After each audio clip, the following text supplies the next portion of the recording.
तो शुरू में तो डर लगता है, लेकिन बाद में वो इस राइड को बहुत एंजॉय करता है। और तभी यहाँ पर एक आर्मी मैन आता है जो एंगस को उस वाटर हॉर्स के साथ यानी कि क्रूसो के साथ देख लेता है। क्रूसो वाटर हॉर्स को वापस पानी के अंदर जाने को कहता है और घर आ जाता है, जहाँ पर वो अपने पूरे एक्सपीरियंस को अपनी बहन के और लुइस के साथ शेयर करता है। तीनों के तीनों बहुत खुश होते हैं और तभी खिड़की से एंगस की मॉम इन तीनों को देख लेती है। इन तीनों को खुश देखकर उसे बहुत अच्छा लगता है। लुइस एंगस की मॉम को खिड़की के बाहर देख लेता है। वो उनके पास आता है और बताता है कि वो भी कभी एक आर्मी का सोल्जर था। उसने एक वॉर लड़ी है जिस वॉर में वो बहुत ज्यादा इंजर्ड हो गया था। वो अपना एक हाथ भी गंवाने वाला था, इसीलिए उसने आर्मी छोड़ दी और अब वो एक हेल्पर यानी कि हैंडी मैन है। यहाँ पर जो कैप्टन होता है लुइस को और एंगस की मॉम को आपस में बात करते हुए देख लेता है, जिस बात से वो जेलस हो जाता है क्योंकि कहीं ना कहीं वो एंगस की मॉम को पसंद करने लगा है। इसीलिए वो अपने साथ के लोगों से कहता है कि इसका रिकॉर्ड चेक करो। और जब वो लुइस का रिकॉर्ड चेक करते हैं तो उन्हें पता चलता है कि एक सोल्जर था, लेकिन इसका रिकॉर्ड पूरी तरह से क्लीन है। इस बात से उस कैप्टन को और भी ज्यादा गुस्सा आ जाता है। वहीं हमें इसी शहर के बाहर को दिखाया जाता है जहाँ पे कुछ लोग आपस में बात करते हैं कि पानी में एक बहुत बड़ा मॉन्स्टर है। दरअसल इन्हीं में से दो लोगों ने पानी में सी हॉर्स को यानी क्रूसो को देखा था और अब यहाँ पर जो बार का मैनेजर है वो कहता है कि हमें उस सी मॉन्स्टर को पकड़ना होगा ताकि वॉर खत्म होने के बाद लोग उस सी मॉन्स्टर को देखने के लिए यहाँ पर आए, हमारी आमदनी बढ़े, ये जगह एक टूरिस्ट प्लेस बन जाए। वहीं कैप्टन को दिखाया जाता है जो अपनी सेना की टुकड़ी को लेकर समंदर के किनारे जाता है, जहाँ पर उसने चारों तरफ तोप लगा रखी होती है और वो पानी में तोप चलाने का ऑर्डर देता है क्योंकि उसे शक होता है कि कहीं जर्मन की जो सबमरीन यानी कि पनडुब्बी है यहाँ किनारे में पानी के नीचे ना हो। एंगस जब ये सब कुछ देखता है तो वो बुरी तरह से डर जाता है क्योंकि उसे पता है कि यही पानी में क्रूसो है।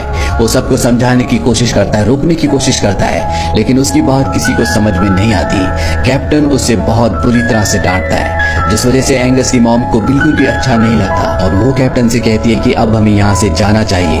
दरअसल कैप्टन ने एंगस की मॉम को यहाँ पर उसे इम्प्रेस करने के लिए बुलाया था, लेकिन अब उसका प्लान पूरी तरह से उल्टा हो चुका है। वहीं यहाँ के लोकल लोगों को दिखाया जाता है जिन्हें पानी में क्रूसो नहीं मिलता, इसीलिए वो उसी की तरह का एक क्रिएचर का डमी बनाकर पानी में रखते हैं और उसका फोटो भी खींचते हैं। वहीं एंगस को दिखाया जाता है जो रात को लुइस के साथ समंदर की तरफ चल पड़ता है क्योंकि वो देखना चाहता है कि उसका दोस्त क्रूसो ठीक है या नहीं। जब वो समंदर के किनारे जाते हैं तो क्रूसो वहां से बाहर निकलता है, लेकिन आज दिन में जो ब्लास्ट हुए थे इस वजह से वो बहुत ज्यादा डरा हुआ होता है। साथ ही वो एंगस की बात भी नहीं मान रहा होता, बहुत ज्यादा एग्रेसिव होता है। ये सब देखकर एंगस को बहुत दुख होता है। उसे एहसास होता है कि उसे पानी में नहीं छोड़ना चाहिए था बल्कि अपने साथ रखना चाहिए था, इसीलिए लुइस से इस बात पर लड़ता भी है। इसके बाद ये दोनों के दोनों वापस आ जाते हैं। वही आर्मी को पता चलता है कि पानी में एक बहुत बड़ा मॉन्स्टर है, इसीलिए वो अपनी बोट से उस मॉन्स्टर का खात्मा करने के लिए निकल पड़ते हैं। और तभी बीच समंदर में क्रूसो उनके सामने आता है। क्रूसो उनके ऊपर हमला कर देता है, उनकी बोट को पलट देता है और इसके बाद वो एक आदमी को अपने मुंह में पकड़ लेता है और इससे पहले कि वो उसे मारता, यहाँ पर एंगस आ जाता है जो उस आदमी को उसे छोड़ने के लिए कहता है। वहीं एक दूसरे आर्मी ऑफिसर को दिखाया जाता है जो क्रूसो पर गोली चला रहा होता है, लेकिन लुइस उसे पकड़ लेता है। इस बात पर आर्मी ऑफिसर को गुस्सा आता है और वो लुइस को बहुत बुरी तरह से मारता है और इसके बाद वो क्रूसो पर गोलियां चलाता है, लेकिन उसकी गन में गोलियां नहीं होती। वहीं एंगस पानी में क्रूसो की तरफ जाते हुए डूबने लगता है क्योंकि उसे तैरना नहीं आता और जब क्रूसो ये देखता है तो वो उस आदमी को जिसे उसने अपने मुंह में पकड़ा होता है उसे छोड़कर एंगस को बचाने के लिए पानी में उसकी तरफ बढ़ जाता है और क्रूसो को अपने मुंह में पकड़कर पानी से बाहर निकाल देता है, जिससे क्रूसो की जान बच जाती है। अब यहाँ पर एंगस की मॉम और कैप्टन भी आ जाते हैं। एंगस अपनी मॉम को और यहाँ पर खड़े हर एक इंसान को क्रूसो के बारे में बताना चाहता है, लेकिन उसकी बात पर कोई भी विश्वास नहीं कर रहा होता, खास तौर पर उसकी मॉम। और तभी उसके पीछे क्रूसो आ जाता है जिसे देखकर सब हैरान हो जाते हैं और अब उसकी मॉम को एंगस की बातों पर विश्वास हो जाता है। पहले उसकी मॉम को लगता था कि लुइस उसके बेटे के दिमाग में सब कहानियां डालता है और तभी क्रूसो के ऊपर फायरिंग होना शुरू हो जाती है। दरअसल पास में जो मिलिट्री होती है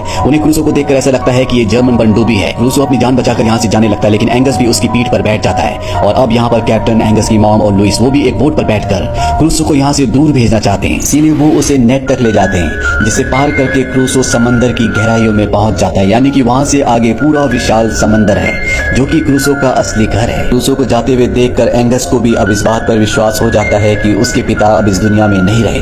दरअसल उसने आज तक इस बात को एक्सेप्ट नहीं किया था। साथ ही लुइस की मॉम के दिल में एंगस के लिए एक अपनापन और एक प्यार भी आ चुका है, यानी कि ये दोनों भी अपनी जिंदगी में आगे बढ़ना चाहते हैं। इसके बाद कई लोग बताते हैं कि उन्होंने समंदर में क्रूसो को देखा, लेकिन एंगस ने क्रूसो को इसके बाद कभी नहीं देखा था। कहानी वापस प्रेजेंट में यानी कि बाहर में आती है, जहाँ पर बूढ़ा आदमी इन दोनों को यानी कि अमेरिकन टूरिस्ट को एक कहानी सुना रहा होता है जहाँ पर इन्होंने वो फोटो देखी होती है जिसमें एक अजीब सा क्रिएचर था, और ये वही फोटो थी जो यहाँ के लोगों ने डमी को पानी में रखकर खींची थी। ये टूरिस्ट उस बूढ़े आदमी से उसका नाम पूछते हैं और वो बताता है कि मेरा नाम एंगस है, यानी कि यही वो बच्चा है जिसे समंदर के किनारे वो अंडा मिला था।